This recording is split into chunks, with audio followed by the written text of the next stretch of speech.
Hello, everyone. Welcome back to Clarity Tarot and Astrology. Thank you so much for being here. Happy Friday. Hope you guys are all doing well. Today on the channel, we are doing free tarot readings. So if you're watching this in the live version, hello, welcome. You can get a free tarot reading with me. If you open up the description box, there is a link for you to sign up. Just go ahead and sign up there, and we'll do your reading right here live on the stream. Okay. If you are a member of my channel and you have some free monthly readings that you would like to use, you can do that. Just let me know. And if you're watching this in the recorded version and you still want to get a reading with me, you absolutely can. I do offer private readings, and those are available on my website. Link for that is down below. All right, guys. So besides that, I do have some content in the members area that is available. I do have a link for that in the chat box. Do check that out if you want more weekly tarot and astrology insights. I send those out every single week. And do make sure that you are on my mailing list as well, as I do send out insights every week as well. Okay. Cinnamon Bun, please stop spamming the chat. I'm talking right now, so I can't respond to you while I'm talking and giving an introduction. Okay. So just relax. When I'm done talking, I will address everyone in the chat. There's no need to be so frantic. Okay. All right. So, like I was saying, do make sure that you guys are signed up to my mailing list and that you are getting my weekly insights to keep up with what is going on in the astrology. There is a lot of really big shifts and really big changes that are going on. You may be feeling that at this particular time. And I did make a video about that. So that lives in the members area. So if you are kind of feeling a lot of the shifts and you want to know what's going on, do know that in my members area, I do talk about these things every single week. Okay. Alrighty. So hello, Andrea. Welcome. Hello, Alex. Nice to hear from you. How are you doing?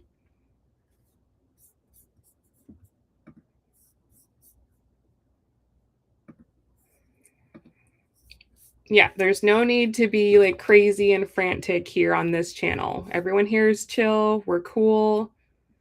We respect each other. We'll get to you when we get to you. All right.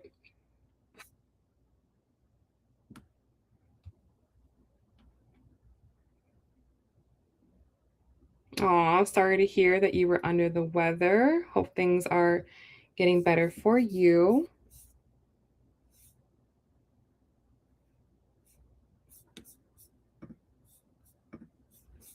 All right, so give me 1 second, guys. Let me put together a list for you, and then we'll get started here.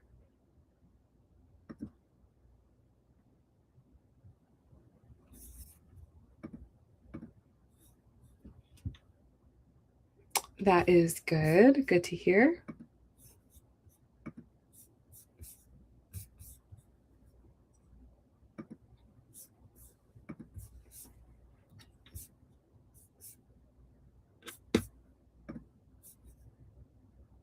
All right, so our list is going to be Alexandria, and then Alex, and then Cinnamon Bun. What is your first name?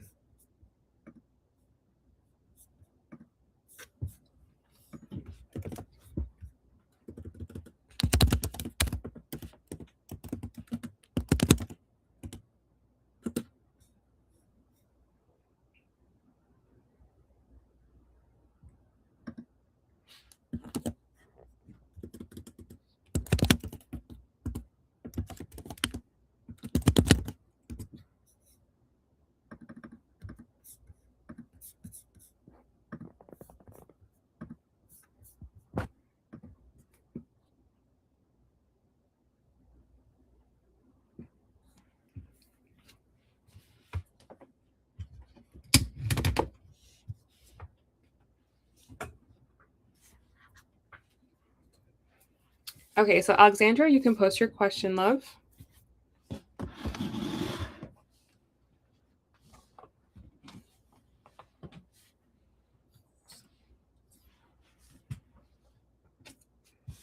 Ash. Okay, so we have all A names.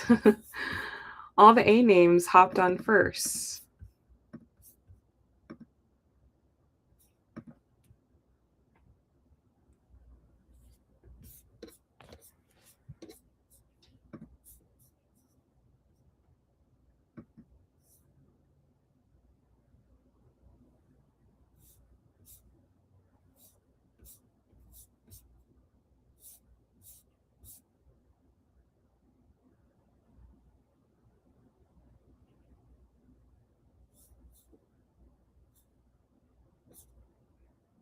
I know, what's up with that? You guys are on it today.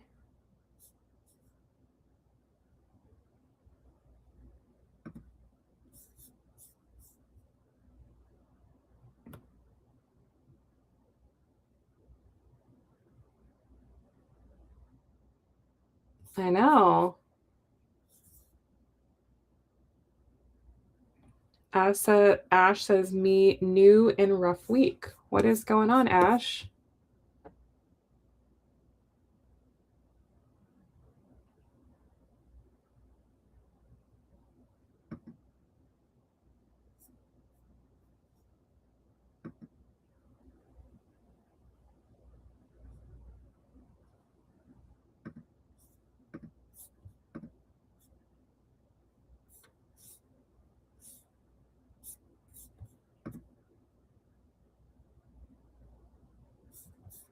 Alex, you can post your question.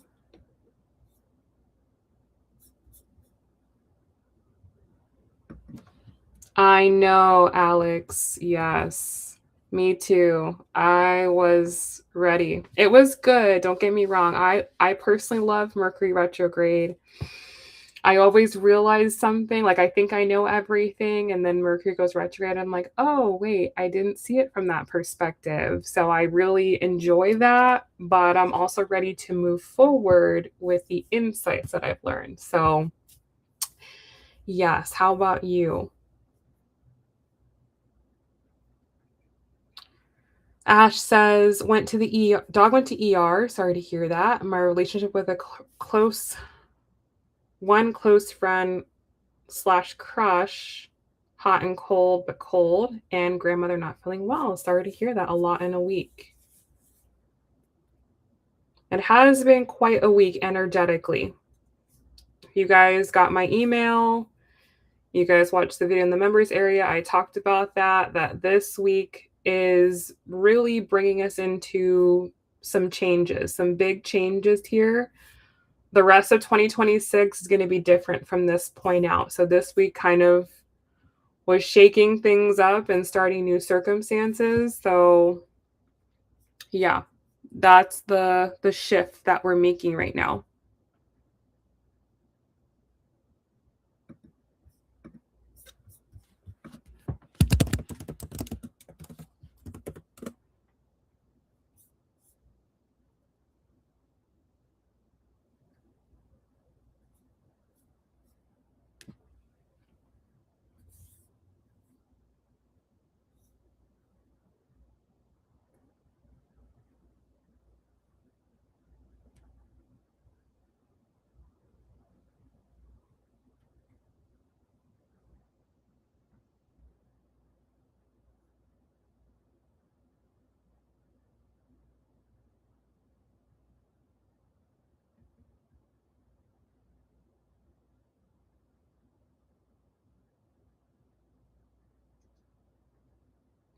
Hello, Clinda. Welcome.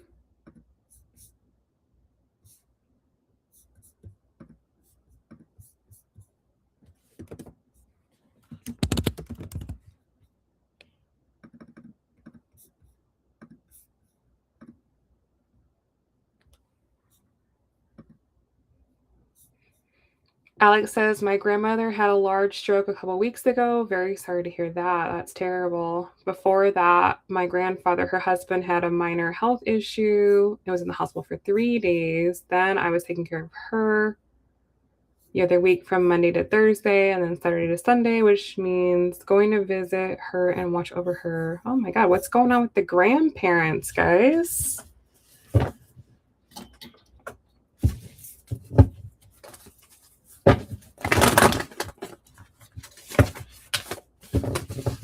And then you got sick. You got sick because you're pouring too much out. Your energy was too open and let in some bad juju. So hopefully you're pouring back into yourself, building up your defenses again.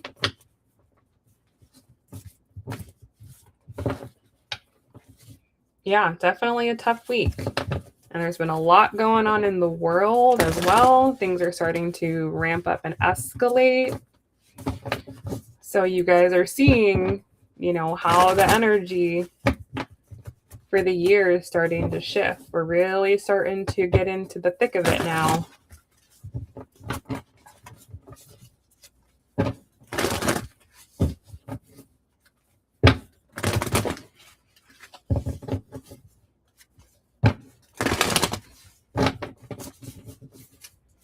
Well, that's good. That's good that she's in rehab. They'll definitely look over her and get her where she needs to be.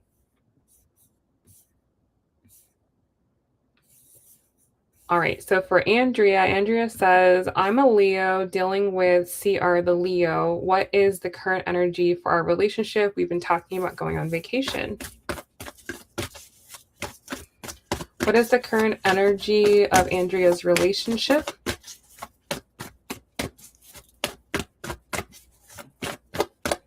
Andrea, the card that I have for you, there's actually two that want to come out for you. We have the Nine of Wands and the Son of Cups. So I feel like right now you guys are at the end of a particular cycle or chapter of your relationship. The underlying energy here is that there definitely is a lot of love that you have for each other. There's a lot of desire and a lot of passion that you have for each other. But the connection needs something for you guys to you guys need to be like on a similar page, or you guys need to share the same vision or have like a bigger goal that pulls you forward into the next chapter. You may kind of feel like things with this person have been kind of stagnant. So it's not that things are bad, but it's also not that things are good, or you may have uncertainty about what's next. And, you can stay exactly in the holding pattern that you guys are in right now. Like, that's fine. But if you want to go to the next level with him, you guys need to have a bigger vision for the future. You guys need to have the same vision. You need to be on the same page. And it needs to be something that's going to get you both out of your comfort zone. Okay, so right now you're both kind of in your comfort zone. You're both just kind of doing the same thing, just getting by, just doing what you need, to kind of get through day to day. And as long as things stay like that, as long as that's kind of the energy you're both living in, the relationship will just kind of stay the same, because there's really no reason for it to grow. So if you want your relationship to grow, then you have to grow and he has to grow, and you have to be growing in the same direction and doing that at relatively the same amount of time. So it's kind of a bigger thing here than just like, you know, what's going to happen next or whatever. It's like you definitely have to think bigger about like, what do you really want from this? Like, what do you really want from him? Like, is the goal to get married? Is the goal to have children? Is the goal to buy a house? Is the goal to build a business? Like, what's the big goal here? What's the whole point of you being together? Right? Or is it just a relationship where, oh, we just like being together? Oh, we get along well. Oh, we have good chemistry. We like being physical with each other. Like, if it's just a relationship where you guys are just basically keeping each other company, well, then, it's just kind of gonna be the same thing, over and over again. Nothing's really gonna change here, right? And that's not necessarily a bad thing. But it may not be a good thing either. So, if this is something that you actually want to be more, you want this to actually make it through past the engagement phase, you want the engagement to actually mean something, you want the engagement to actually go somewhere, then you really have to figure out why, what's the point? Like you don't just get engaged to just get engaged, right? There has to kind of be a reason why, we're getting engaged because we want to build a family. We're getting engaged because we want to buy a house. We're getting engaged because, you know, of a reason. It feels like right now there's really no reason. Like there's really no reason. This is just more of like, oh, we just like each other. We want to be together.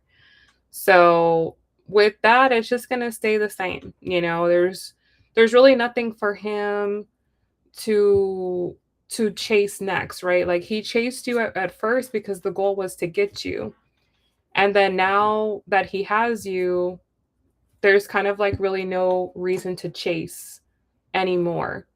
There needs to be another goal. There for him to make a move, he needs to feel motivated for some reason. Like right now, there's really no motivation to do anything, right? Because he pretty much has you. He knows that you want him. He knows that you're there.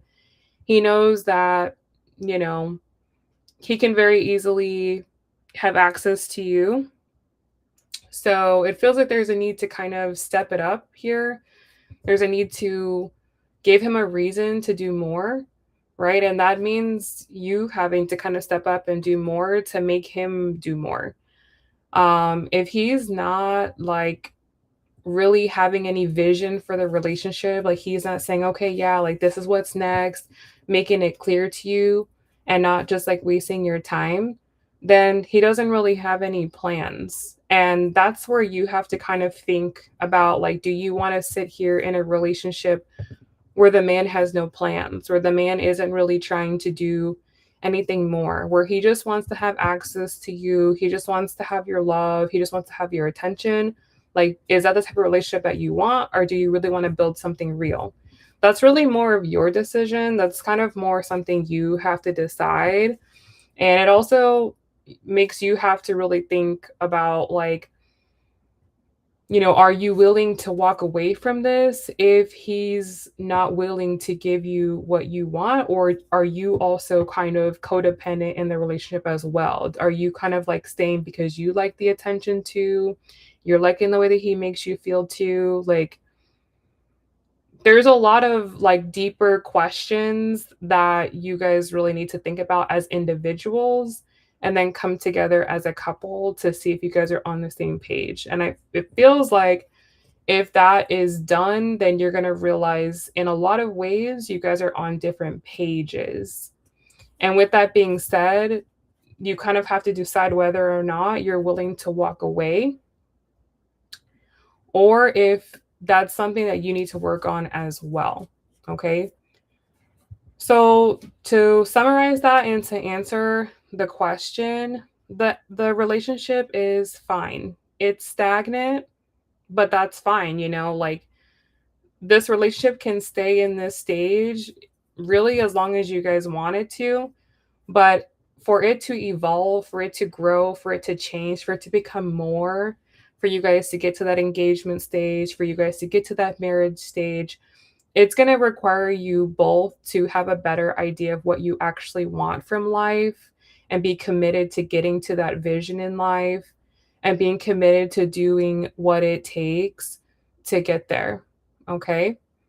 So the reason why he chased you is because he just wanted to get you. He liked the chase. Okay. Men like a challenge, they like a chase. They just want to say, I got you.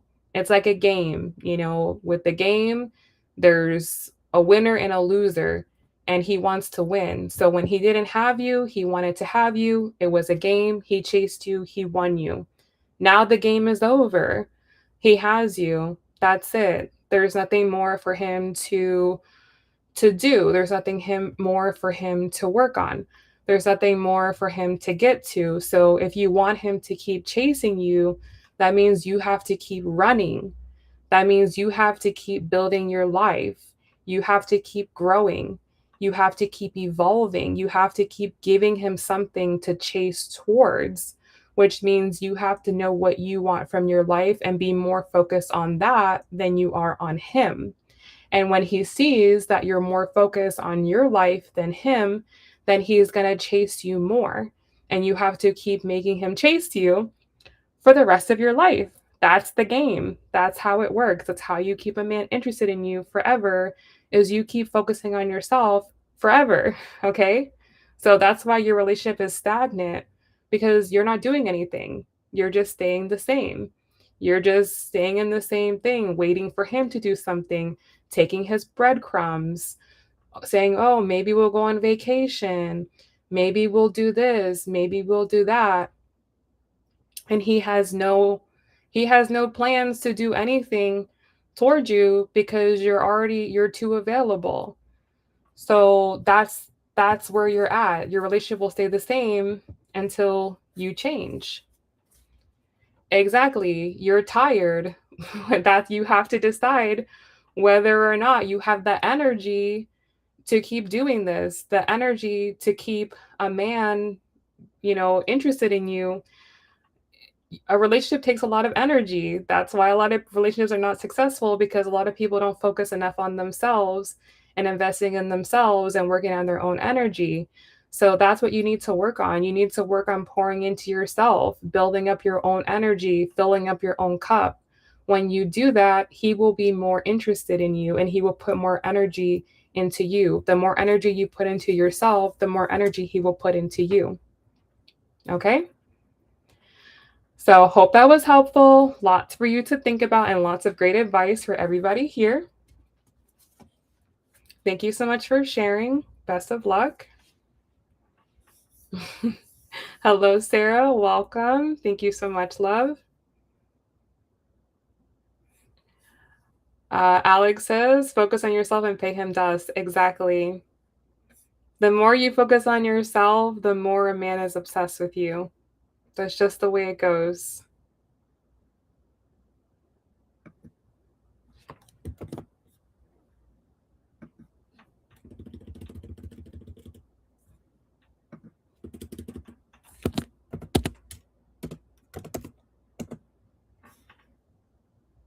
Ash says, gets me thinking. Yeah,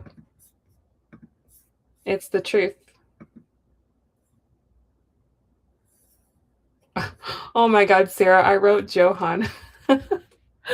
Oh my God. I meant Sarah.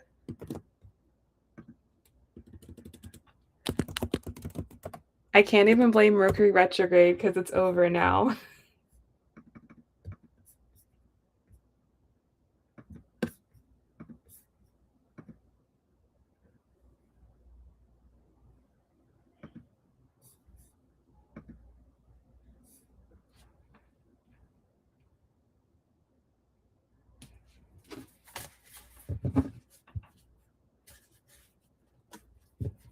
Okay.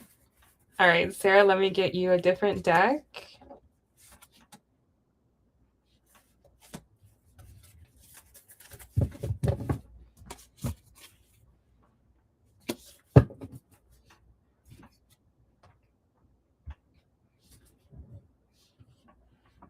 Yeah, let's see. Okay, so most important messages for Sarah and Johan, please. Wow, okay, I already have the 9 of Wands coming out. So he's very physically attracted to you. Okay, he's very, very physically attracted to you. That's the purpose of his pursuit. Okay, the purpose of his pursuit is to get with you romantically. Do you catch my drift, girl? Okay. That is the purpose of his chase. He is very, very titillated by you. Okay. So that is the purpose behind, his intensity or the way he's coming on. That's primarily what he's thinking is, I want to be in relations with her, okay? So his feelings towards you, I have the 7 of Pentacles. Yeah, like he doesn't really know if he doesn't really know if this could develop into something more than that, right? More than just the physical pursuit, more than just um the fun and the excitement, okay? Uh he's not really thinking about that right now. Um so not to say that it can't become more serious, more emotionally based. Not that it couldn't become more like genuine, like genuinely trying to get to know you. Not to say it can't get there. It's just not there right now. And I do see here that he has likely come out of something that was a little bit more like that. And he could be sort of like in between people, so to speak. Like coming out of something that was a little bit more emotional, that was a little bit more raw, was a little bit more real, and kind of like getting himself back out there again. Okay, so it's not like he's like totally against it. It's just right now he's kind of looking to have a little bit more fun. Okay, so his intention at this time, though, we kind of see what it is through the way that he's thinking. His intention at this time is the Three of Cups. Yeah, there definitely was somebody else. That's very, very clear. Yeah, and I have the Ten of Wands. There was somebody that he recently was involved with on some level where um, there were feelings and things didn't go the way that he maybe thought or the way that she thought. It feels like this had to end.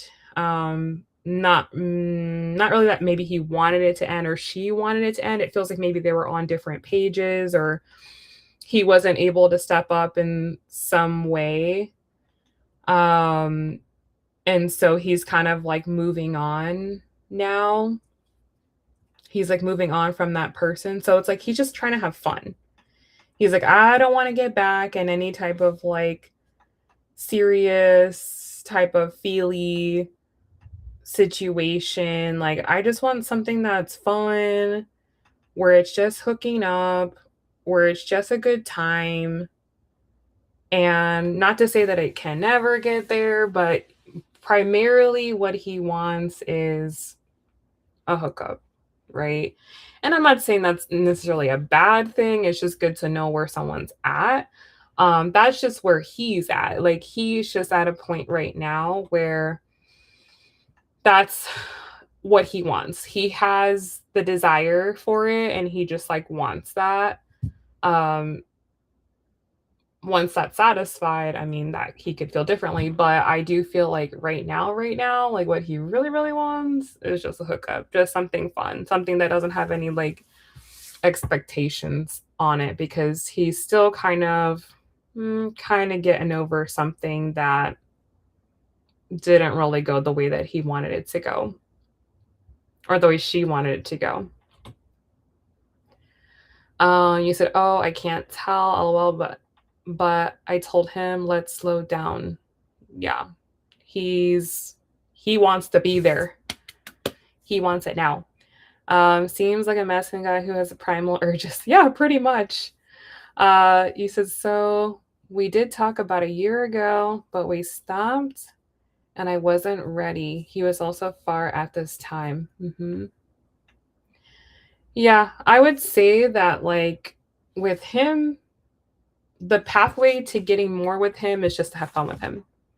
If he can have fun with somebody and, it's just flowing and it's lighthearted and it's no drama, that is where he will be more open to giving more, to being more invested. But I feel like right now, like he's like not invested, like he's not trying to get invested. He just wants to have fun. He just wants to have fun right now. And there could be something deeper to this. I'm only looking at 3 cards. I don't know if there's, just other factors in his life that, maybe he literally can't. Like maybe he's genuinely, bogged down with something else, another area of his life. But in terms of, his romantic life, his relationship life, his love life, he's just wanting more of like a physical type of interaction with somebody, to get his physical needs met. Yeah. So he feels like you're someone that he would love to get those needs met with. But he's also just not, on the feelings side. The feelings are not there because he's kind of not open. And yeah, he's just not trying to get re tangled up in something like he was in the recent past.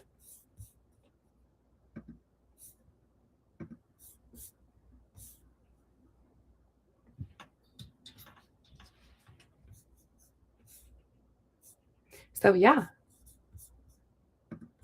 I got your second donation. You can post your question when you're ready.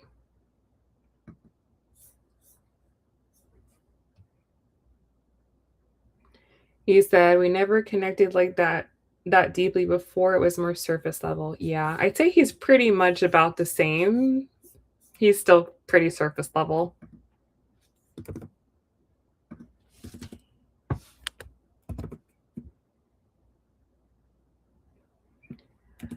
I have someone here that signed up. I'm going to put the beginning of the email, and you can tell us your name.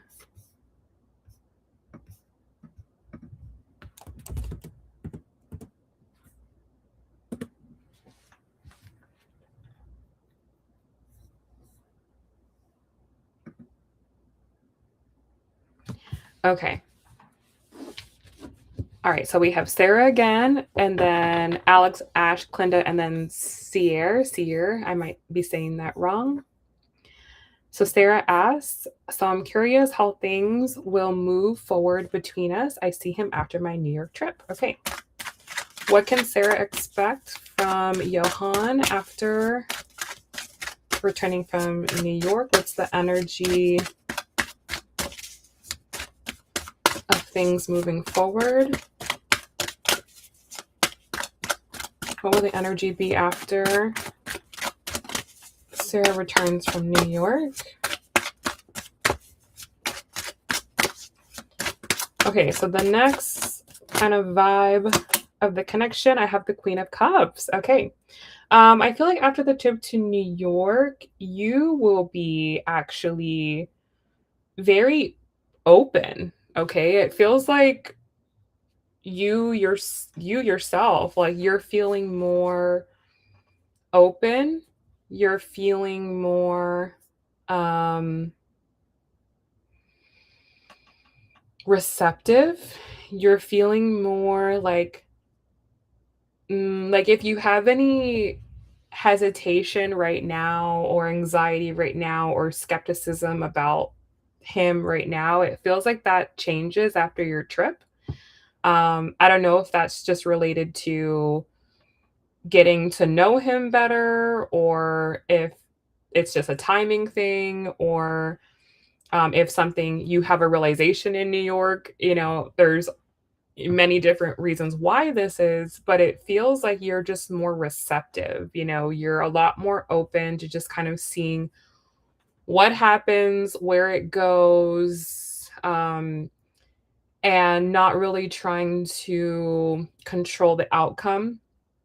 It feels like you're just more open, and it feels like he's also very receptive to your receptivity. Okay, so it feels like there's more flow here, because right now it feels like you're on very different pages. um it feels like there's like a wall in between, and I don't know if that's just a physical wall. There may just be physical distance between the two of you, but it feels like there's like a wall, and I feel like the wall will be down. So yeah, maybe the trip will help. It definitely feels like the wall is coming down. Yeah, I have the Two of Wands, okay, coming out as well. So I see this simpatico. I see this flow. This is like flirting, like flirting and just being like, ha ha ha, yeah, it would be so cute if we did that. And oh my God, yeah, like I would love to do that. Like it feels like there's just a little bit more like, yeah, I even have the Ace of Cups at the bottom of the deck. It's like more willing to kind of be like, oh, yeah, wouldn't it be so cool if this happened? And I would love to do that with you. And, it just feels like you're just more like chill. Okay. And he's like really liking that because for him, from his perspective, and I feel like this really applies in general to a lot of relationships, but from his perspective, his biggest worry, a lot of men's biggest worry is that you're not going to be open with him. You're going to shut down, you're going to close off, you're not going to be open with him and letting him in. And right now I feel like he's kind of sensing that with you. Like he's kind of sensing like there could be danger here in the sense of I may not get the physical connection that I'm looking for. But it feels like after the trip, he feels a little bit that goes away. It feels like after the trip, he feels like, okay, maybe I can get closer to her. She is open to it. There is a pathway forward. And that makes him go, okay, I'll go in this direction now because I think I'm going to get what I want here. So yeah, it definitely feels like there's more flow. And with that, he turns on and he's open too. So it really opens the door for things to happen. You said, wow, interesting because I ended things with him last time. That's good, actually. Yeah, I feel like whatever caused you to want to end things previously is like resolved this time. You said, oh, good, I feel tense these days. Yeah, there's definitely like a tension that I feel. So yeah, perhaps after the trip, the tension will go away. Maybe you'll be able to resolve the tension and then you kind of show up differently. And because you're showing up differently, he's responding differently. And now things are moving forward. Let's see what else.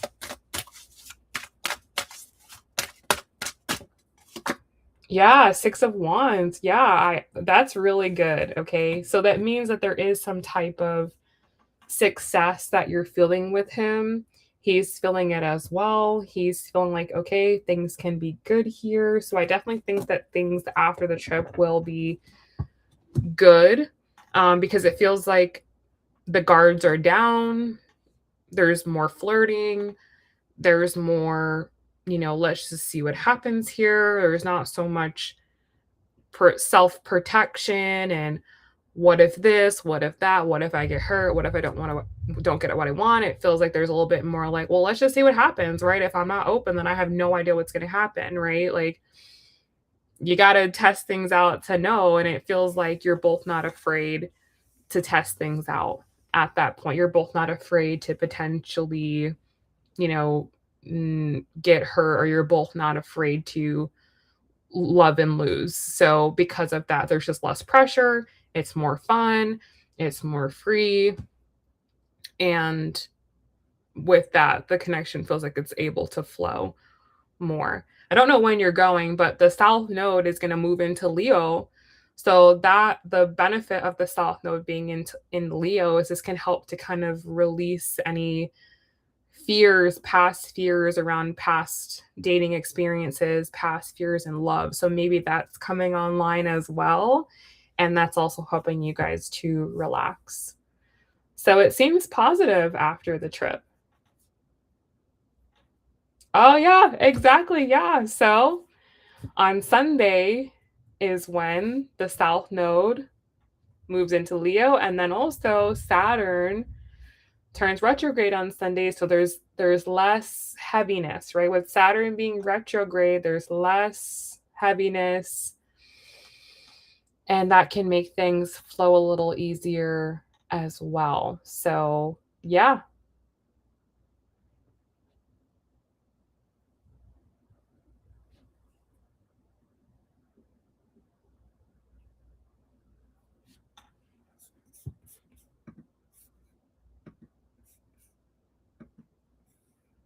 Yes. Yes. So you'll actually be going on this trip during the full moon. Around the time of the full moon, that full moon could be very and give you a lot of good revelations. And maybe you come back a brand new woman. You are very, very welcome. Good luck.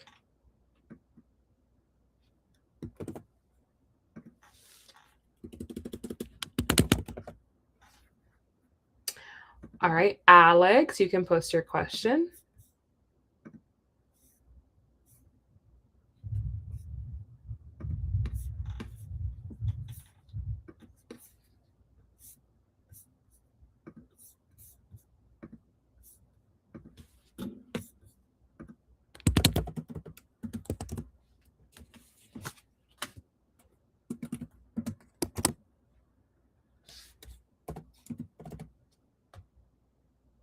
No, you can post anything you want, Alex. It's just free tarot.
Sarah, thank you. I got you.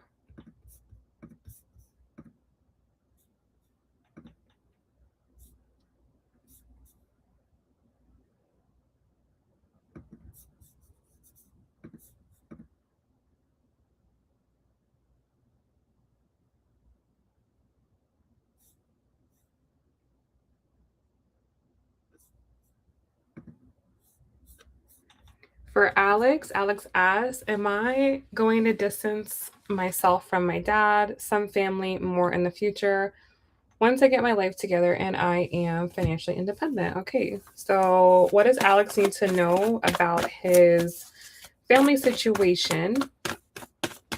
Will Alex distance himself from his dad or family in the future? I have the Four of Cups that just popped out of the deck as I said that, so that's an absolute yes. But more than the financial independence, it's more of the decision to emotionally detach, and then everything else kind of falls in place after that. Because think about your emotions as like the destination in the GPS. Okay. So the way that you feel about something on the inside and the way that you associate with something on the inside is going to determine kind of the way that your life goes. That's why it's so important to be aware of your unconscious thoughts and your unconscious feelings, because sometimes your life is going in a way you don't want it to go because you're unconsciously holding on to something, or you have these unresolved feelings and you keep, even though you're like, wait, I don't want this situation, why do I keep having this situation? It's because internally you're telling your body and you're telling your brain and you're telling your soul, your subconscious, and the universe that I still want this thing. Okay, so it feels like there is needing to be more of like an internal detachment. And when you internally detach on the inside, then the external circumstances will just naturally make that happen. Like you'll no longer be programmed for that, and it'll just stop showing up in your reality because you're not programmed for that anymore. So it still feels like, really all that needs to happen is just clearing out and removing like more of him. He's still in you. He's still in you. He's like in your cells still. He's like still very integrated in your soul. Your soul is still very tangled with him. And so being financially independent is not going to change that because it's not a financial problem. You're not intertangled with him because you're financially dependent on him. You're entangled with him because your heart and your soul and your everything is still tangled with him, right? You can't fix a spiritual problem with money, right? You have a spiritual problem with him, not a financial problem with him. The financial thing might be a side effect or a symptom, but it's not the reason why. Even if I gave you $1 million right now, you'd still feel the same way about him that you do at this particular moment in time. So it's not a money thing. It's not like, oh, once I have enough money, then I'm going to be completely free of this and this will never bother me again. No. I see people like that all the time. Okay, especially down here in Florida. There are plenty of people with a lot of money but still very very deeply unhappy and with a lot of problems, okay? So, it's not a financial problem, you have a spiritual problem with him and with your family. So that requires spiritual solutions. Yes, you need therapy, you need some type of healing modality, you need coping techniques, you need something, you need to do something and whatever calls to you, right? You need to do something that helps you to face the experience with him, maybe relive it, maybe have what do they call it, like exposure therapy or where they kind of like re-traumatize you. I don't know the words, don't quote me on this, but like where they kind of like re-expose you to something and kind of make you feel the feelings again and allow you to like go through and feel it so you can like understand it now at this point in your life. Like you may need to have someone go through that with you so you can actually get it out because it's inside of you. Yes, that what you said there. Yeah, you may need someone to help you to go through that again and get it out of your system because what a lot of what happened to you happened when you were not conscious, right? You were a child, you were young, your frontal lobe wasn't developed. So there could be things that like you just weren't able to understand, which if you were to experience it now with your fully developed frontal lobe and the level of consciousness you're at now, you might be able to see it in a different way. But in the past, it may have been experienced as like really, you know, traumatizing because you didn't know how to understand it. So you just like either you made something up or you tried to like understand it in some way that wasn't really making sense. And so now you need to make sense of it as an adult. So you can go, okay, you know what? Like that seemed really bad at the time, but now that I understand him and I understand life and I understand myself and the world better, maybe I can kind of, see this from a different perspective now. Not saying that, oh, you're going to forgive him, not saying that, but just that you're giving your brain another way, a different way, a better way to think about what happened that allows you to move forward without all of the emotional baggage. Okay. So, yes, at that time, when you do this work, will you distance yourself? You probably still will distance yourself. Yes. Because that may be healthier for you, but it's not about getting your life together financially. Getting your life together financially is not the problem.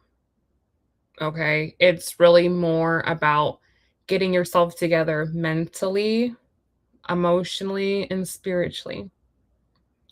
Once you're together mentally, emotionally, and spiritually, everything in your life's going to fall into place better.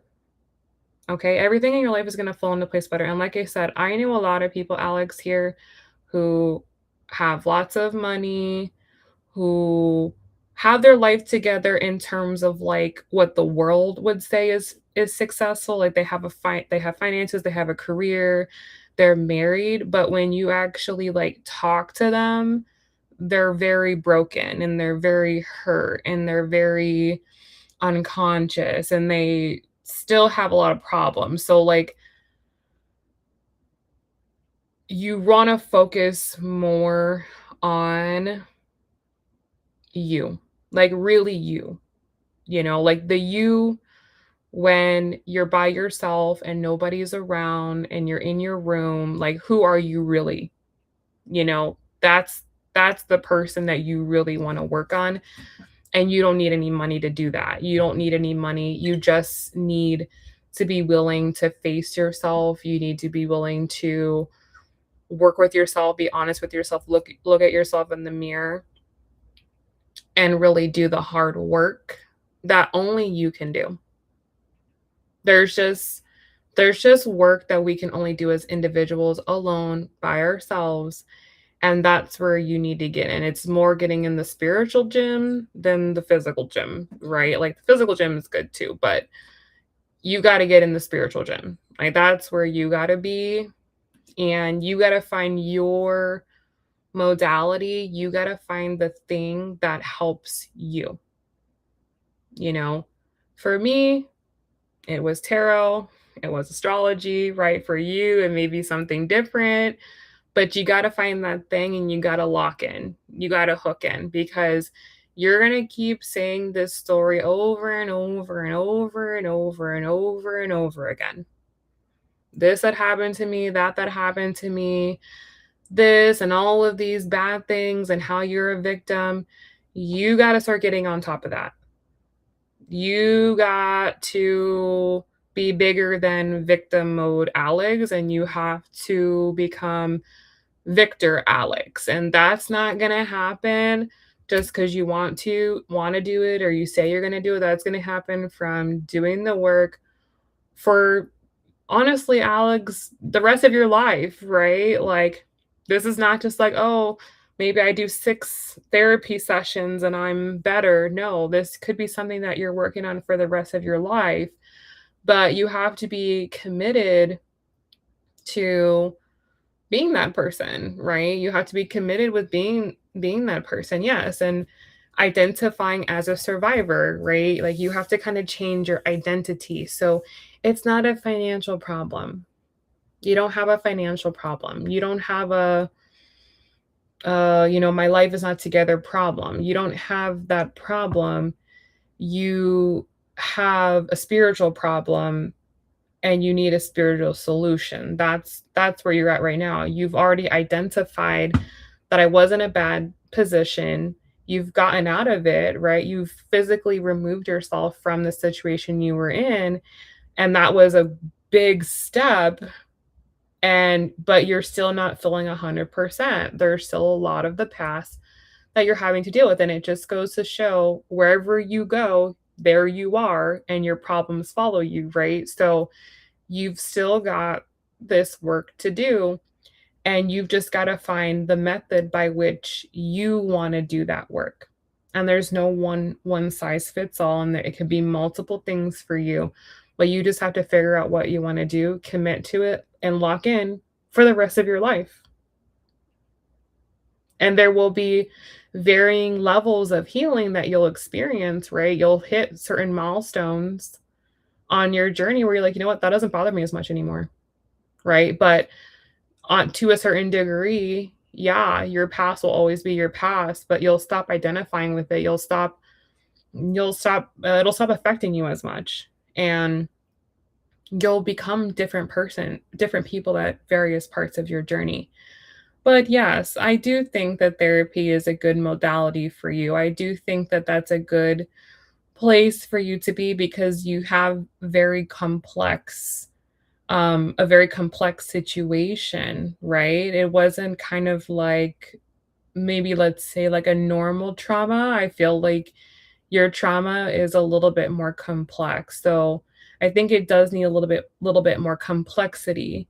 So yes, I do think therapy is a good solution, but with therapy, right? It's still a commitment. Therapy is still a commitment. It's still something that you have to really show up for 100% and be willing to do the work. It's not just like, okay, I make an appointment and the problem is gone. No, it's showing up and really doing the work, right? But what I want you to do is to not associate or not think that you need financial independence for this to get better. No, you don't need to be financially independent for you to heal. Is it helpful? Yeah, sure, but you don't need it. So don't put that block in your head that, it's not until I have this amount of money or I'm at this level that I'm going to be able to be happy or feel healed. No, that's false 100%, right? So that limiting belief you have to get out of your head. And that's just as easy as going, okay, I don't believe that anymore. I can do this right now because you can do it right now. Okay.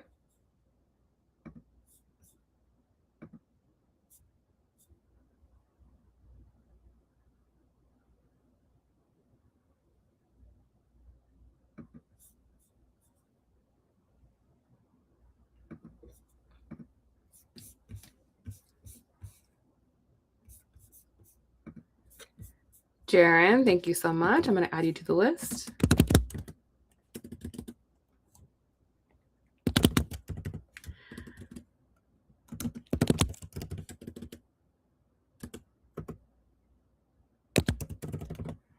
And somebody else fell off here. Who was that? Let's see here.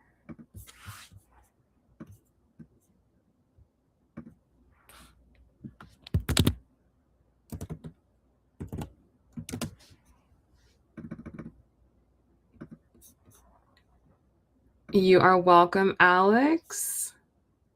Lock in. Time to lock in. Hello, baby. Welcome. Okay, so Ash, you can post your question. And then after Ash, we have Clinda, Sierra, Sarah, Jaren.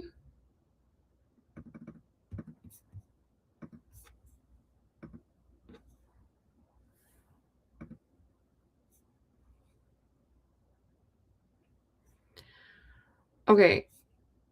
Oh, why did that fall off? Hold on.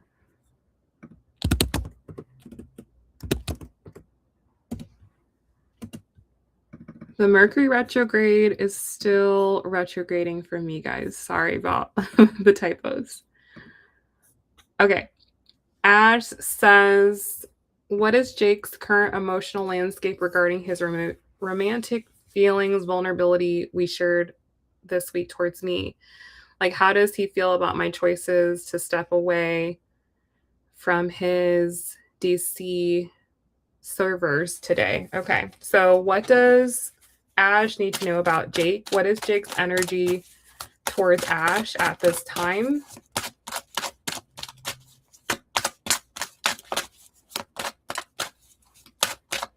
Okay, so Jake's energy towards you, Ash. I have the Queen of Swords, okay, which makes a lot of sense. You're an Aquarius, okay? So he's experiencing you right now as somebody who is putting their foot down, as somebody who's not playing any games, as someone who knows what they want and is not going to tolerate anything differently than that. Okay, so for him, he feels like there's been a hard line drawn. If there was any uncertainty or ambiguity before, that's gone. Okay, he knows where you stand, he knows where the boundary is, he knows where the line is. And he's just like, okay, I don't think prior to that he was like purposely trying to make you feel any type of way, right? I don't think that he was being purposely malicious or, trying to make you feel bad in any type of way. But he just didn't know, right? Maybe the lines were not drawn previously and he didn't know that it was not okay to maybe act the way he was acting. Well, now he knows, okay? There's no more uncertainty anymore. There is no more, you know, uh, I don't know. He knows. Now he knows. Now he knows where you're at. Now he knows how you feel. And I have the 10 of wands, or rather the 10 of swords at the bottom of the deck. So for him, it's kind of like, okay, well, I guess that this is just not happening right now, or, I just can't move in this direction. He kind of feels like you've put your stop sign up and he's sort of taking that as, okay, well, I'm just going to go away. Okay. He doesn't feel like there's any room to move forward towards you. Whatever you said, the way you said it, the way that it came off for him just felt like, go away, stop, leave me alone. I don't know if that was your intention to come off that way, but that is what he felt. So, yeah, if he's keeping you at a distance, if he's not moving forward, it's because he feels like you have your guard up, there's a wall around you, and he doesn't really feel like, he's to come forward anymore. So, that's where he's at with you. I would not expect anything from him. I would not um be sitting around waiting for a message from him. I would not be, you know, thinking that he's going to come. If you want him, you're going to have to tell him that you want him, or if you want to, reestablish connection with him, you're going to have to reestablish the connection. Um because he kind of feels like, okay, whoa, not going to touch that right now. Not going to go in that direction. Like, obviously, like, this is like, I'm not welcome here. So, I would just say to move forward, you're going to have to make the first move. You're going to have to, reestablish the rules or reestablish the connection, because he kind of feels like, okay, just gonna leave her alone right now. Okay. Um, you said Jake's been hot and cold. Yeah. He's number one, he's hot and cold because he doesn't really know what he wants. Okay. And he's also getting like hot and cold from you as well. Okay. So he doesn't really know what he wants. He doesn't really know what you want either. So it's just kind of confusing for him. Um, he confessed to me when I asked him because I can't take hot and cold. Yeah, he just doesn't know. You said him breadcrumbing me. Yeah. Again, he just doesn't know. It's just coming from a place of not knowing what he wants.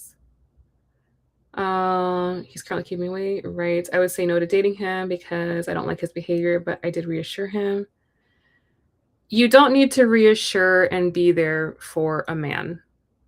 Don't be like his mom. Don't uh be like a support person in his life. He's not going to like you, he's not going to respect you, he's not going to take you seriously as a romantic partner.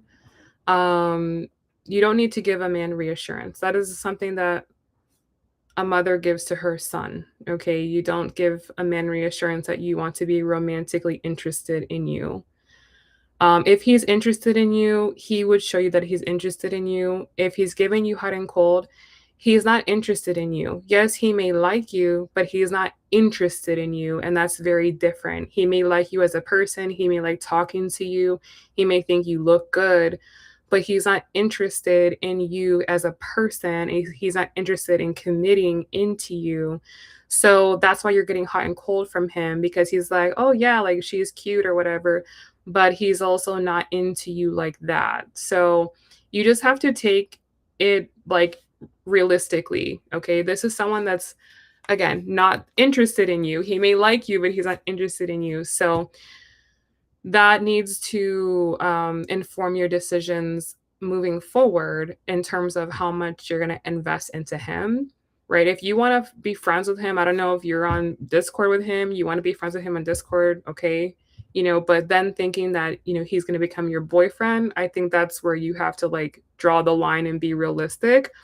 That's not even something he's thinking about with you. So, you know, step away for yourself if it's hurting you emotionally, right? If you can't take the hot and cold, okay, fine. But also don't think like, oh, he's trying to figure out how to get back to you. No. He's not even thinking like that. So, you know, with this, it's like you just have to be, kind of like, okay, I just I'm just going to leave this how it is right now. And then I think with time, when you step back a little bit, you'll be able to see this more clearly. Okay. Yeah. I mean, if it's not going to work realistically, then what's the point? What's the point? He's not invested here. That's the bottom line. He's not invested. So I wouldn't be invested, but there is a pathway back to him if that's what you want. But I just wouldn't really say he's like super invested and he's not coming forward. He's not going to come forward with anything. All right. So hopefully that is helpful for you. Good luck.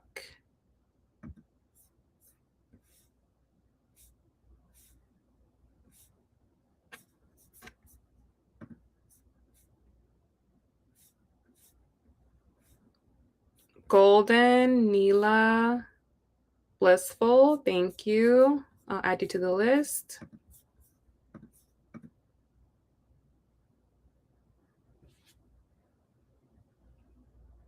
Linda, you can post your question.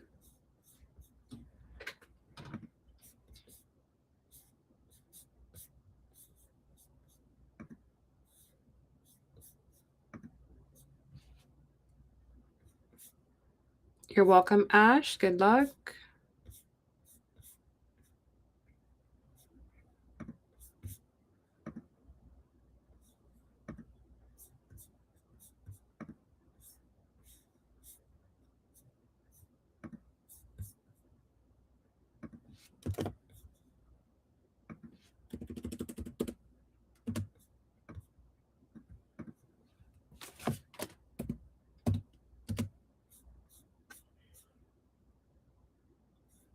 No, that's okay. I'm just putting together the list here.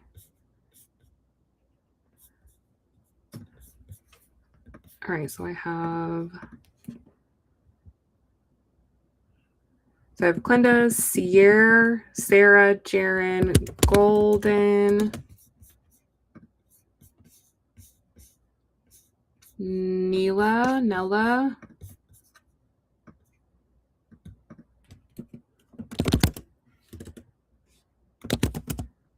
and Blissful.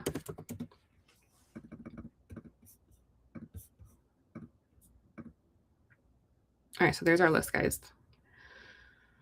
All right, so for Clinda asked, what will be the first thing I noticed about my future long-term partner?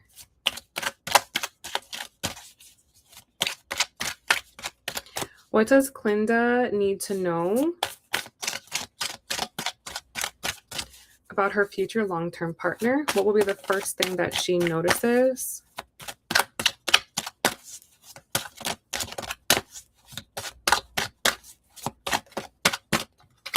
Okay, I have two cards coming out. One, I have the Star card, and the other one, I have the Seven of Swords. Interesting.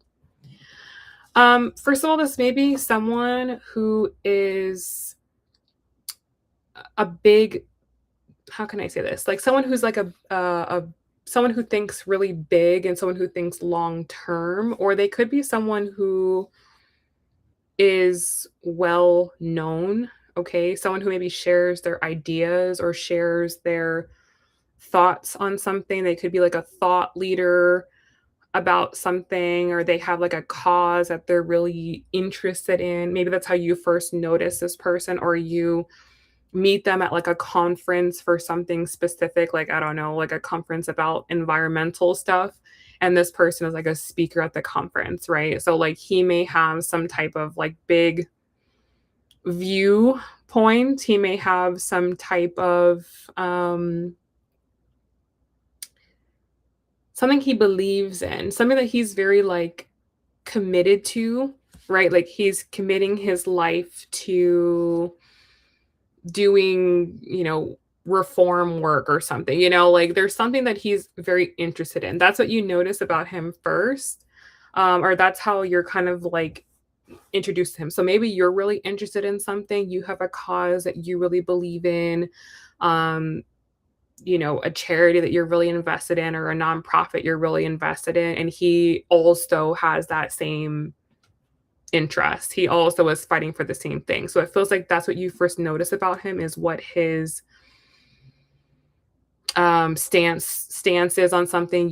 You first notice his commitment to fighting some type of problem. You first notice his commitment to spreading awareness about something. That's how you first get your awareness of him.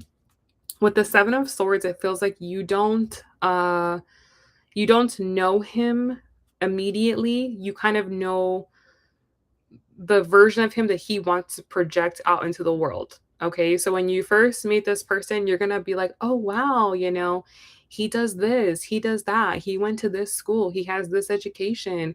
You're going to see the curated version of him.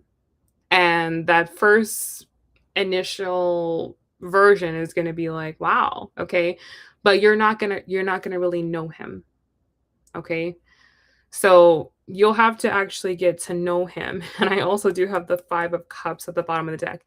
There may be some things about him that once you know him, you're not really thrilled about. But that's true with everybody. If you really get to know someone, once you get to the real version of them, there's going to be parts of them that you're like, oh my God. So yeah, initially you will be kind of attracted to his, let's say, resume, so to speak. You'll be attracted to the perception of him. You'll be attracted to the persona that he wears in the world. But then you'll get to know the real him. And that's where the story will unfold from there. Okay. So hopefully that is helpful for you. Good luck.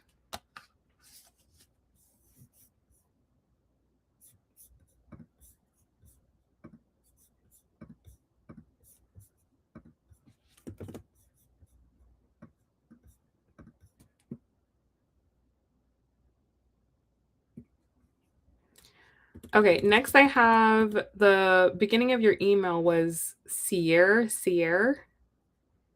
Let me know if you're here. Everybody has a less favorable side of himself, and that's not something that you should shy away from. That's called intimacy, is really knowing the other side of a person, and you have that part of yourself as well. So that's not something you should be worried about. So good luck. Bay, yes, the free list is closed. Sarah, you can post your question. Exactly. Everybody has a bad side. Everybody has bad characteristics. And a part of maturity in relationship is understanding that your poop stinks too. You're welcome.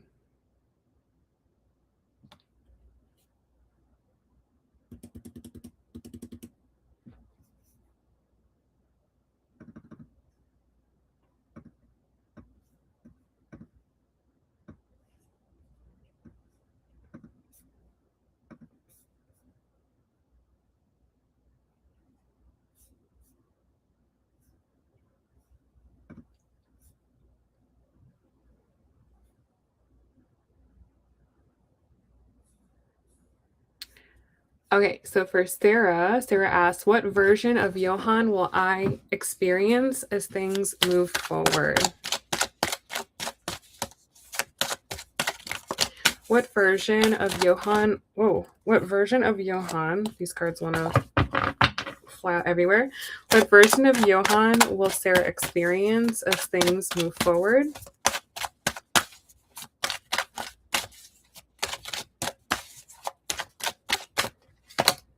I have the wheel.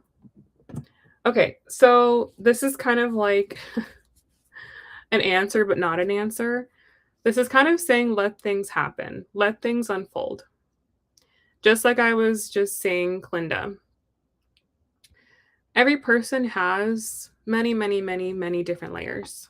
And some of these layers you will not experience with someone until you are 20 years married to the person, right? Life is constant evolution.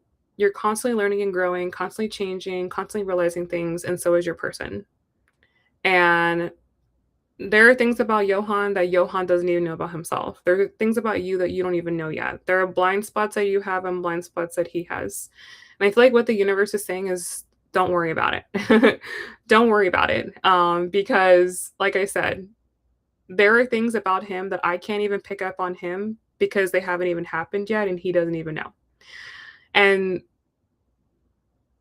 this is not something you should be worried about at all. He's going to show you, just as you're going to show him the version of yourself that he thinks you want to see, and you're going to do the same thing. Whether you know this or not, you show people the version of yourself that you want them to see, the one that you think is going to get you the love that you want. And it's not until you're deeper in the relationship that the real mask comes off. And you do the same thing too. So this question is like too far advanced. You have to walk before you run, and you're not even walking with him yet. So the universe is saying, don't worry about it. Don't worry about it. Just relax, right?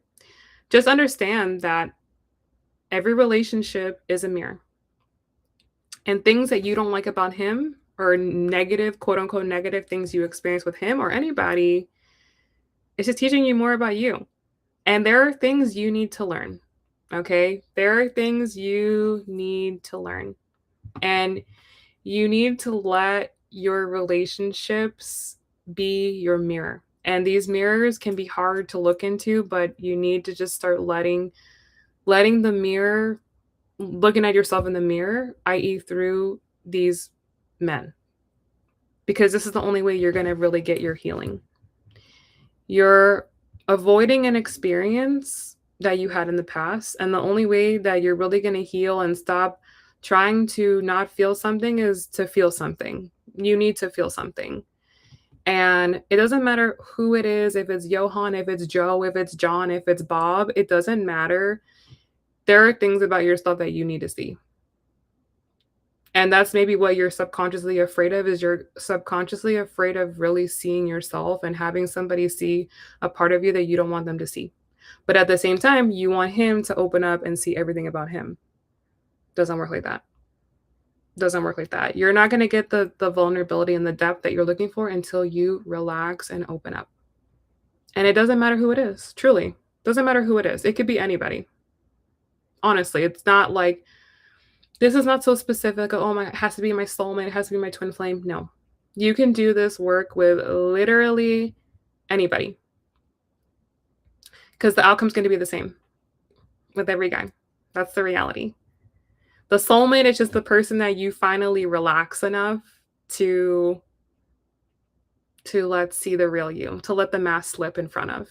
You need to let the mask slip. You need to let somebody see you at your weakest. You need to let somebody see you be vulnerable. You need to let someone see you cry. You need to let that happen. You're never going to have the relationship you want until you take off the mask. You're wearing a mask. That's why these things don't go farther, because it's up to you to take off the mask. When you do that, you're going to have the relationship that you want. It's true, though. It's just true. You're trying to mitigate something that's going to happen. You're avoiding the inevitable. You're trying to be like, oh no, it's this guy. Oh no, he didn't do this. Oh, he's not making me feel comfortable. No, it's not his job. It's not his job. So, like I said, it could be Johan, it could be Joe, Bob, Jim, Larry. It doesn't matter. The outcome is going to be the same. So it's like, just hurry up and let a guy see you vulnerable so you can move on and finally have the relationship, have the life that you're looking for, and not do it alone. Because there are plenty of people you can do it with, but you're stopping yourself from having a better experience. Okay? Girl, I know.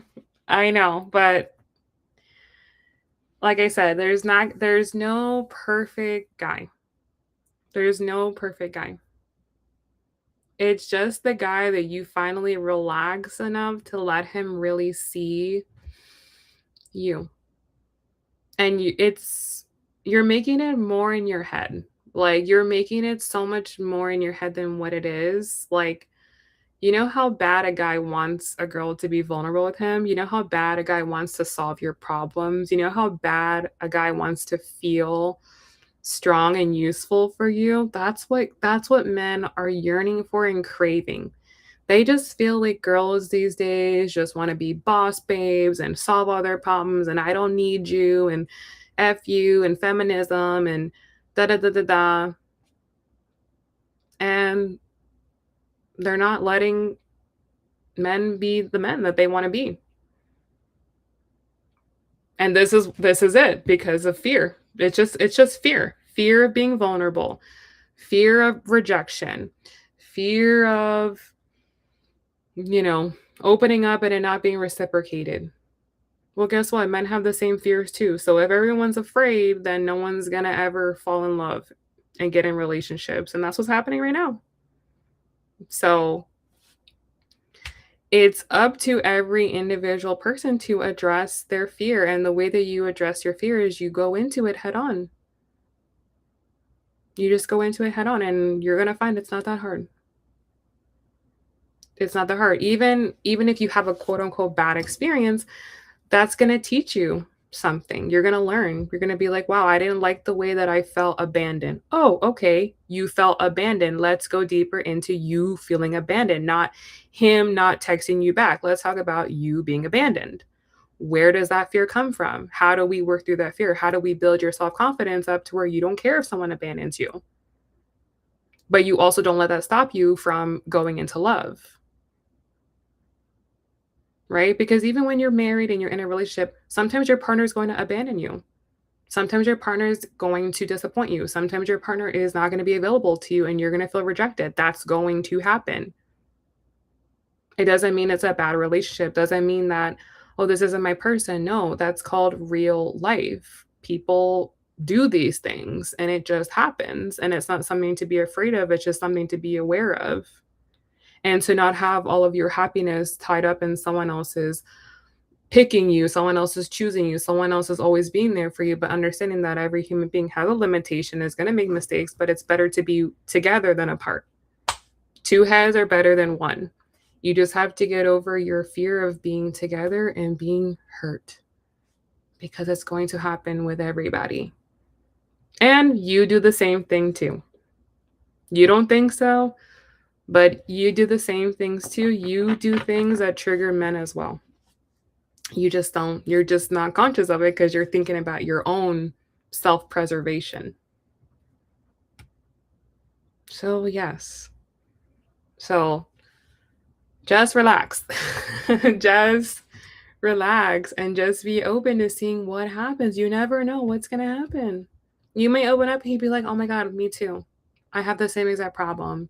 I'm dealing with the same exact thing. Okay, now we're best friends. Now I'm going to marry you. Now that I know that about you, you're my person, I'm going to marry you. I never had someone be so vulnerable with me. You're the one, right? But it takes you being the vulnerable one sometimes to get men to drop their guard. And when they feel like they can drop their guard with you, then they will never leave you alone, because it's very hard to find other people to drop their guard. So That's where you're at. It's like you're there. You have nothing else holding you back. You just need to drop your guard. That's it. All right. So hopefully that is helpful for you.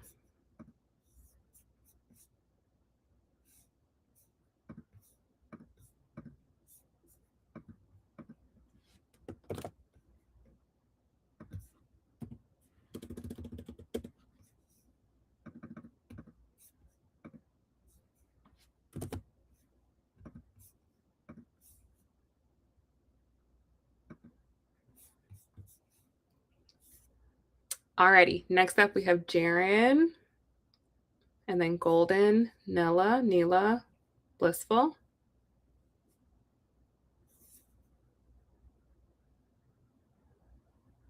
You are welcome, my love. Have a safe trip. Have fun.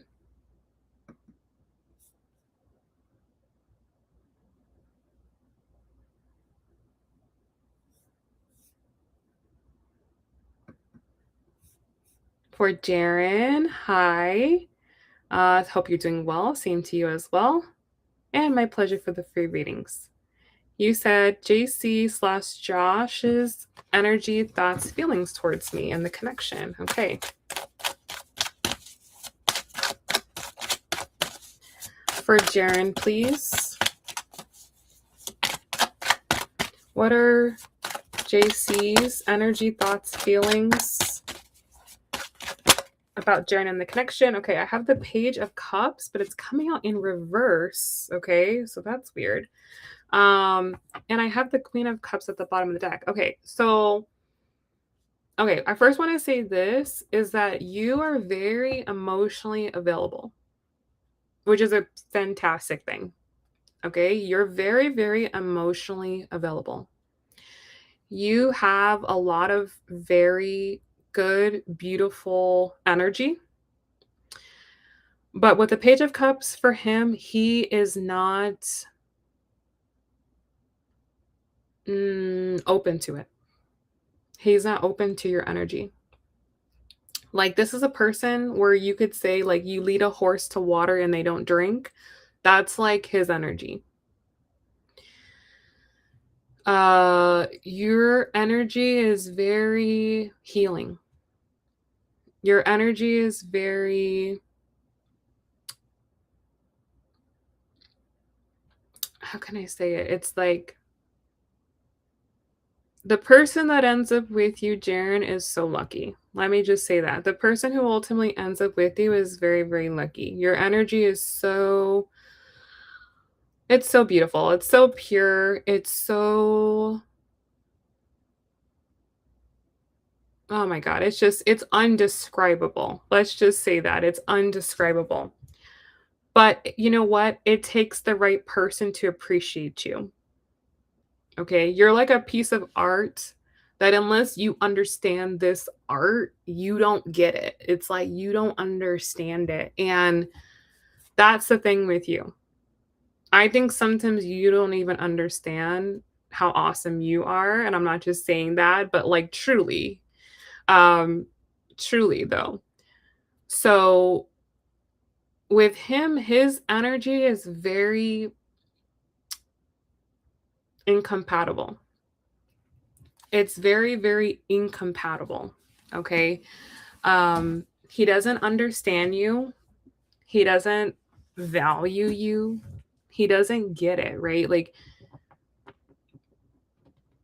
if you were to you make Michelin star food and you just gave it to someone who doesn't really appreciate Michelin star food and like what goes into that and the thought process behind it, you just want to eat, right? You don't get it. You just eat the food, right? And you're just like, whatever, if that was just food. That's like what it is with him. It's like this is someone who your energy being open to him, it's like he doesn't get it. He doesn't appreciate it. He can't value it. He can't benefit from it because he's not open to it. He's like, I just want to eat. I don't care what the food is. I don't care how good it is. I just want to eat something, you know? And so, he's just very disconnected and he's very focused on himself, which like really he should be focused on himself because no one can help him but himself. Like that's kind of where this person is at, where this energy is at with him. He's at a point in his life where the only person that can save him is himself. He could have the most beautiful angel in his life, and it wouldn't really matter because he wouldn't be open and receptive to that energy. It could help him, and you maybe feel like that. You maybe feel like I could provide so much value and benefit to him, right? I could be this for him. I could be that for him. We could have this incredible relationship. Like it could be, it could be, it could be. And it could be, but that requires the person to be open to it, which he's just not. He's not energetically open to it. And it has nothing to do with, oh, his circumstances and your circumstances. Even if you were there, even if you were available to him, he still wouldn't be able to appreciate you, right? He still wouldn't be able to appreciate you because he's just not at that level in his on his journey in his life. He's not at that level of consciousness. He's not at that level of emotional depth. He's not at that level of spiritual awareness where he would even understand what he had. So that's the thing. And I'm sure you feel like that, right? I'm sure you kind of feel like I'm not really getting anything here. I can't really feel anything, or I don't really know, or maybe not. You know, you probably feel that like uncertainty or the not knowingness, or I don't really know what the pathway forward with this is. Like, you probably feel that. And that's because that's literally what's happening. Like, he's literally not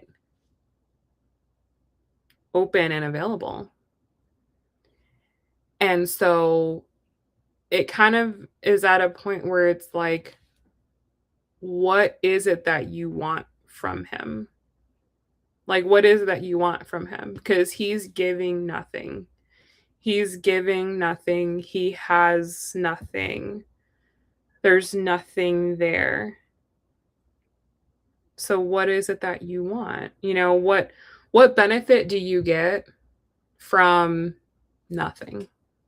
Nothing, right? You get nothing from nothing. 0 plus 0 is 0. So you're getting nothing. Why stay open to nothing? Why not take that same energy and put it into something, and not necessarily someone, just something, you know? Because I really think the bigger thing here that this connection is showing for your side is showing you how open you are to receiving nothing, which is good information to have about yourself. And relationships will turn around from you when you start rejecting nothing and you start demanding something. It's time to start demanding something. There's no time to sit and get nothing. There was a time, when it was okay to get nothing, but that time is not now. This is the time to get stuff. Like, we're in a point in the astrology where everything needs to be giving something, everything needs to be providing value. And this is someone that's literally giving no value. So why be open to that, you know? And so it really just begs the question is, why am I so okay with getting nothing? And where else in my life may I be accepting nothing or less than I deserve? Okay. So, how's JC's energy, thoughts, feelings about the connection? There's nothing. There's nothing. You're giving everything, and he's giving nothing. He gets benefit from the fact that you send positive energy his way, he gets benefit. The fact that you have an open connection to him, you have this like open spiritual link to him, and like he gets this like unconscious benefit from you, but it's almost like a drain on you. And it's like, why? It'd be one thing if you're getting something from him, but it's like he's giving nothing. You need to get something. You need to start rejecting. Rejecting. Yeah. Yeah. I get a lot of inspiration and creative energy from whenever I feel the connection. Yeah. Creative projects. Definitely with Chris, I am not getting anything. Interesting. Same theme with work. Yes, I'm taking things into my hands with work. And Chris, moving forward. Yes. Is it possible that he's kind of like a placeholder for Chris? It's like, I need to replace this Chris hole in my life with something, and I'll take the creative energy over actual real physical love.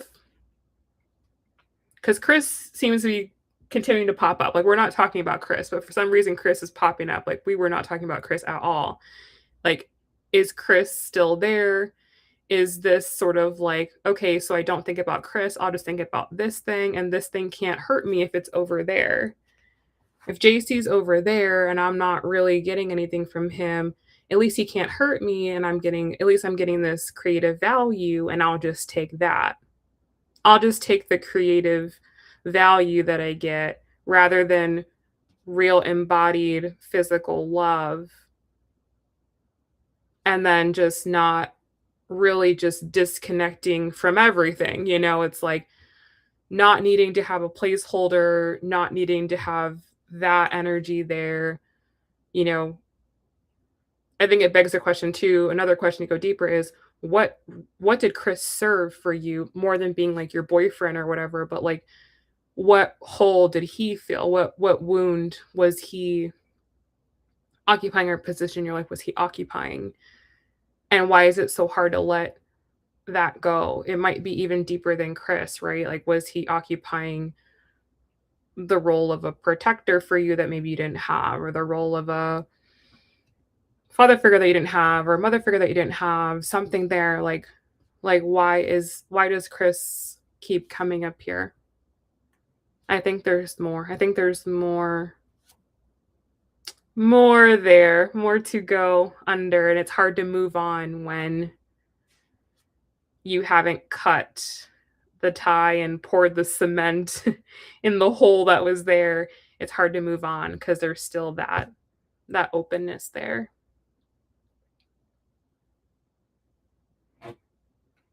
You said, yeah, maybe some connection there. Chris continues to ask things of me. Why does he have a connection to you? Why can't he get in contact with you? Why can't Chris be blocked? Why does he have any, pull or say in your life? I think, again, I don't think it's really Chris. I think it's what Chris represented, the role he played. So it's like, if I cut this off, it's like I'm losing access to, again, my safety blanket. I'm losing access to my protector. I'm losing access to my fixer person. I always used to fix things for me, right? Like, I don't know exactly what meaning you assign to Chris, but it's almost like it's not even about Chris. It's just more of like you're losing that place in your life, not realizing that you could do without it. You can be it for yourself, or someone more healthy can fill the role.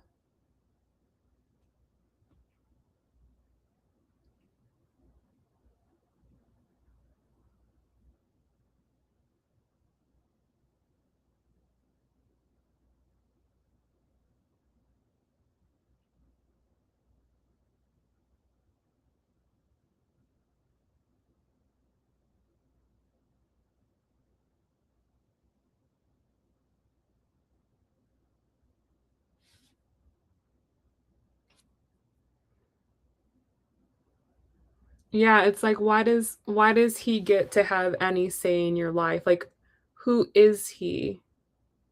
Who is Chris to lash out at you? Is he your dad? Like, who is he? You know, you're giving him the power. That's what I want you to take away from that, is that you give Chris power. You give Chris power to hold over you, maybe like you would give a dad, right? Like how you'd give a dad power over you. So maybe Chris is not really Chris. Maybe Chris is dad. And maybe if you cut off Chris and you're cutting off dad and you want dad, you want to feel like you have that male figure in your life. And, you have to separate the two. That Chris was never dad. Chris was never dad. And that dad is dad. And what's going on with dad? And what's going on there? And I think that's going to be your key to moving on from Chris, is figuring out what is it that you're missing from dad. And how was Chris filling that role, and understand that Chris can never fill the role of dad. And Chris can never right the wrongs of dad.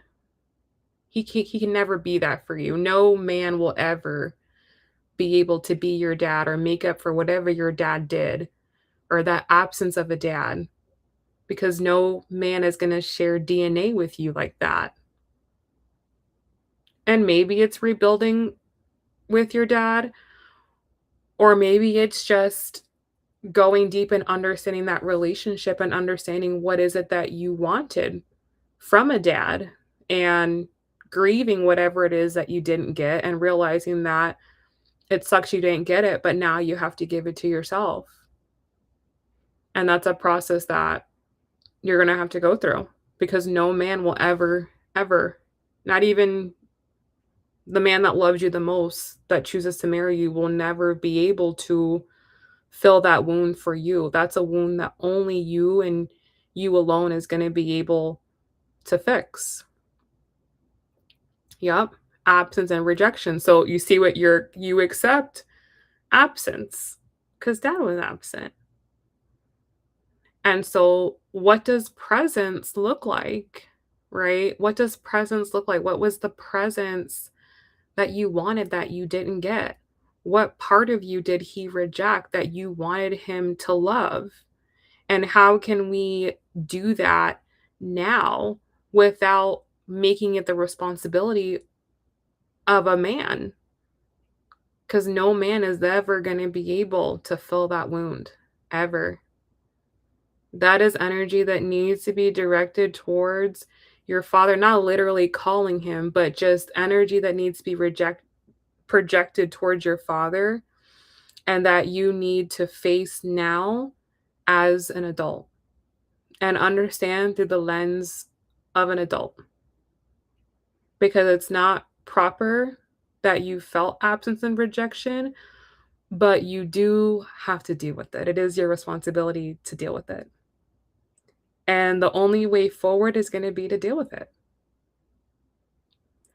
And until you deal with it, all of your relationship, doesn't matter if it's JC, Chris, Bob, Jerry, Tom, will all make you feel rejected. They will all become absent in some way at some point in time, until you accept that was my experience. Yes, my dad left me. Yes, my dad didn't want me. Yes, my dad said this negative thing to me, and that made me feel terrible for years. And that led me to make these decisions. And that led me to doing this and this and this, and kind of really looking at yourself in the mirror, and then coming to the realization of that wasn't right. I didn't deserve that. And I'm making it my responsibility to heal these wounds, because I don't want to live like this. And I don't want to repeat this in all my relationships. I'm not going to let that experience rob me from having healthy, beautiful, present relationships in the now. I am rejecting that experience, and I am rebuilding my story so that I can have things that are more aligned with what I actually want right now. So I think that this is where you want to focus for the rest of 2026. Because I know, you say you get this creativity from JC, but I do feel like it is preventing you from getting to the heart of the matter, because you can get that same creativity from yourself, and it doesn't have to be attached to some guy that is not thinking about you, right? Holding on and continuing to create that cycle of absence, because that's what it does. It perpetuates that absence, and it makes it okay, and you're justifying it through, well, I get creativity from it. I get creativity from it, right? But it's like you're still creating that loop in your life of absence. And it's okay. It's fine. I get creativity from it. It's fine. Disassociate. No, it's fine. It's fine. It's okay. I like being rejected. I like being rejected. I like not being seen. You're continuing to say it's okay. That when you allow this, you're saying it's okay. And it's not okay. It's not okay. Because you can have so much more than that. And have more creativity than you have right now. Right? When you have love, real love in your life, you will have unlimited amounts of creativity. What you have with JC is a small trickle, but when you have real love, you have undying, forever creativity. So it's about not accepting a little bit and accepting more. You can have more. Go for more. Okay? I feel like it's time to grow. It's time to evolve. It's time to go further now. And this Chris thing has gone on for too long. Too long. It's inner child. Chris is an inner child thing. And like I said, there was a time where collectively we were all really dealing with that, but the time has gone. It's time to heal that and to step into the next. Okay? So I hope this is helpful, and best of luck.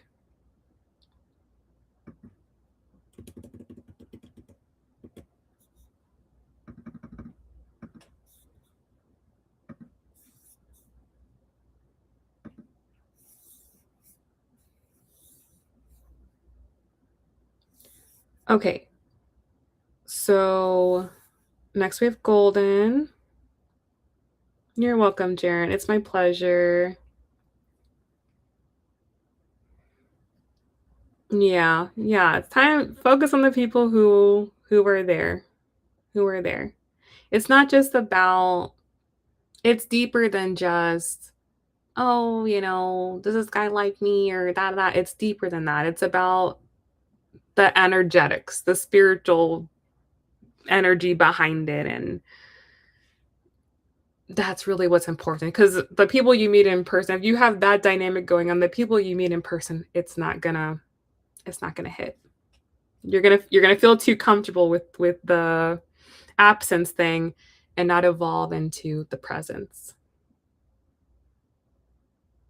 Yeah. It's time to move forward, and you will do it. You will do it. So best of luck. Okay. So next up we have Golden. Golden says, what will the B company think of the certifications that I attached with my application? I'll be back. Just posting if I'm not by my phone. Okay. Okay, so for Golden, what will the company think about the certifications? I have the Ace of Pentacles coming out. It came out very quickly. They will be impressed by the certifications. but I do have the 7 of Cups at the bottom of the deck. There still will be confusion or there still will be uncertainty. Um, like maybe they'll have more questions for you or not feel like it gives a full picture of who you are. Like I don't feel like that's going to be the making and break point, right? Just because you have the certification and test application, like, oh my gosh, she has a certification, wow, get her in here. Okay, I think there's going to be more questions that they have, more things that they're not certain about, more things that they need to like know or figure out about you. So it's impressive, but it's not the end all be all. Okay. So hopefully that is helpful for you.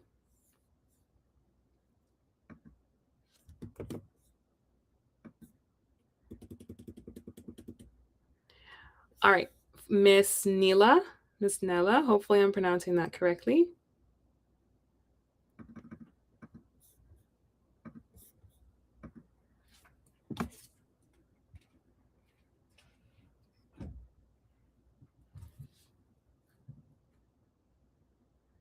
You are welcome.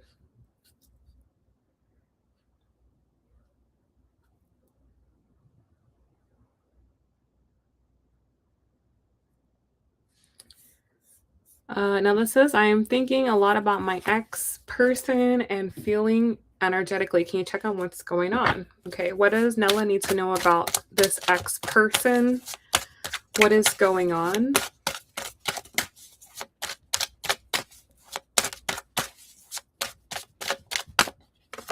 Okay, I have the 7 of Pentacles here with this person.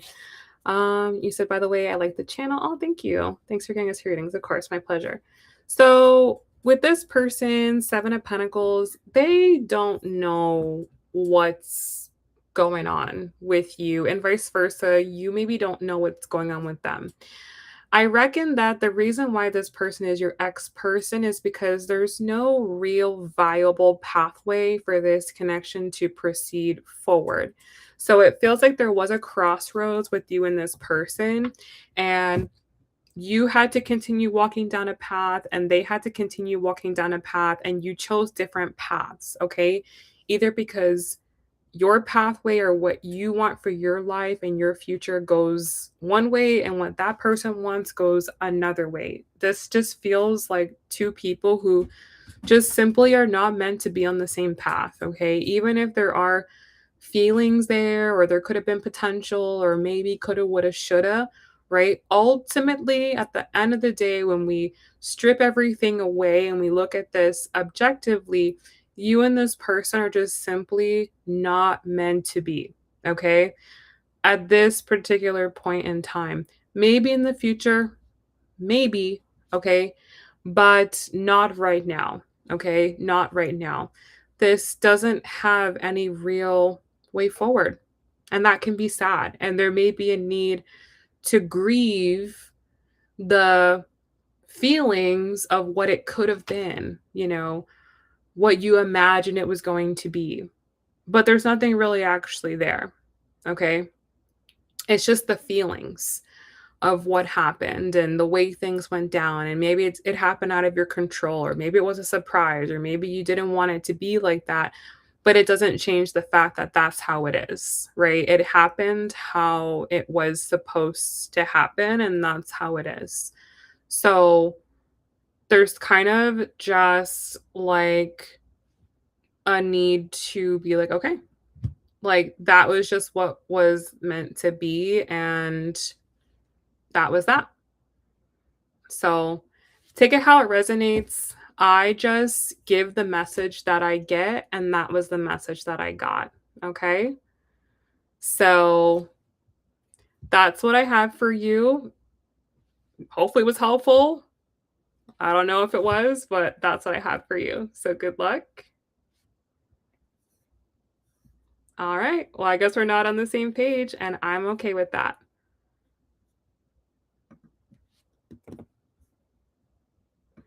Next up, we have Blissful.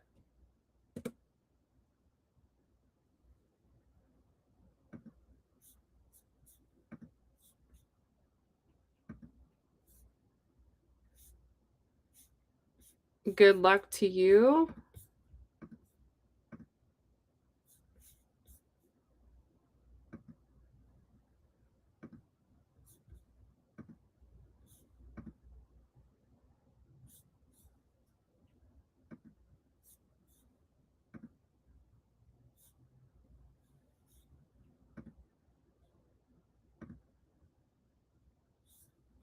You are welcome.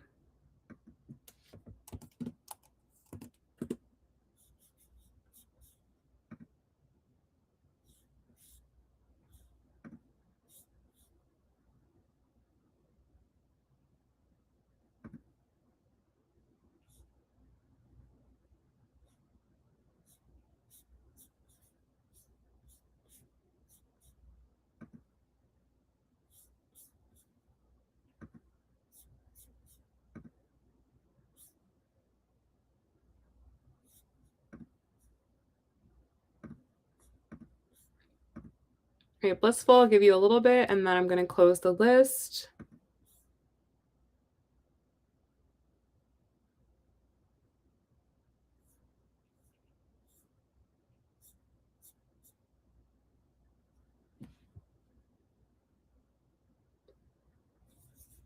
Go ahead and post your question.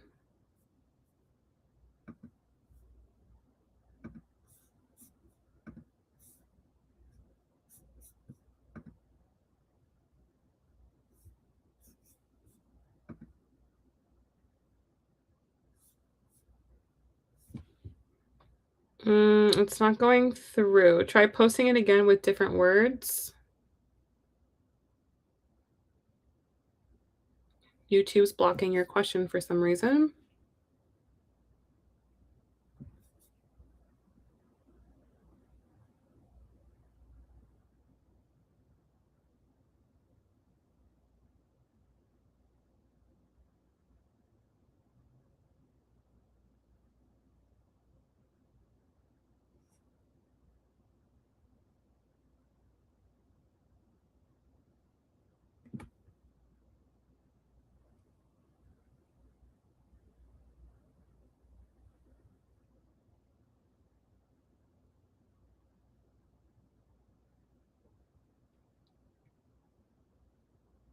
I'm going to make you a moderator so it won't block you. All right, just made you a moderator. Try posting again.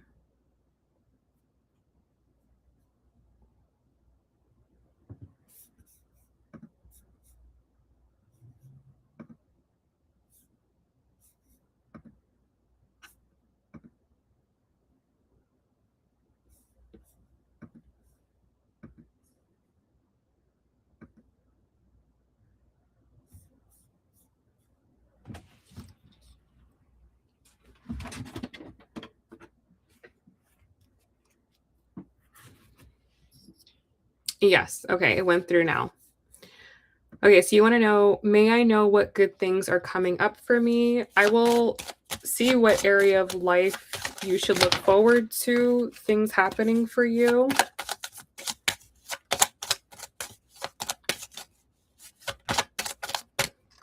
Okay, you have the sixth house. So good things are coming up for you in regards to your work, your health, and your daily routine. Okay, so it could be easier for you to develop a daily life, daily routine that is very beneficial for you. So if you've been kind of slacking, okay, when it comes to taking care of your health, your diet, when it comes to your exercise regime, when it comes to putting in the work necessary to have the career that you want, these things can start to become easier for you.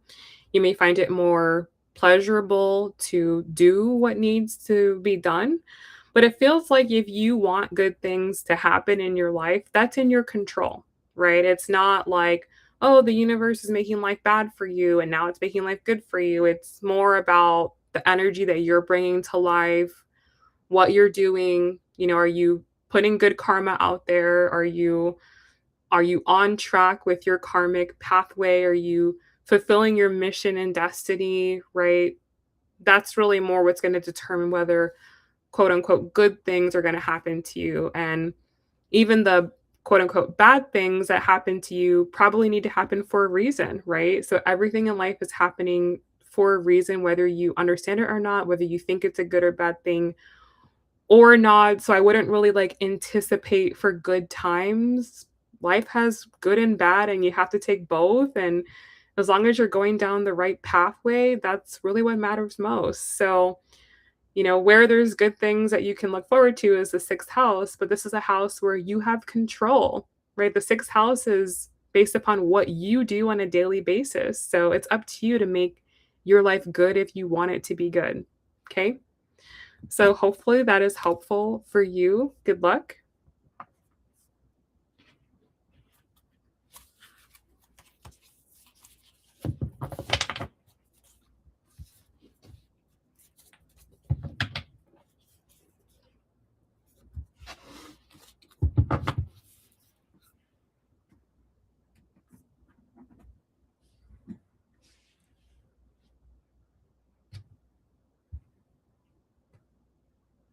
You're welcome.